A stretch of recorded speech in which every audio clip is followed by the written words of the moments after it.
Welcome to this tutorial on how to buy silver on eToro. In this video, we will walk you through the step-by-step process of purchasing silver using the eToro platform.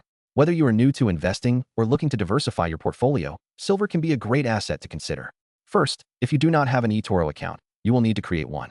Visit the eToro website and click on the Sign Up button. Fill in the required personal information including your name, email address, and preferred password. Make sure to complete any verification steps outlined by eToro to ensure your account is fully set up. Once your account is ready, log in and navigate to the search bar at the top of the screen. Type in silver and select the silver trading option from the search results. Here, you will see the current price of silver and relevant market information. Take your time to review the data to help you make an informed decision. To purchase silver, click on the Trade button. A new window will appear allowing you to set the amount you want to invest. Make sure to double-check these details before confirming your purchase. After you finalize the trade, you can track your silver investment within your eToro portfolio.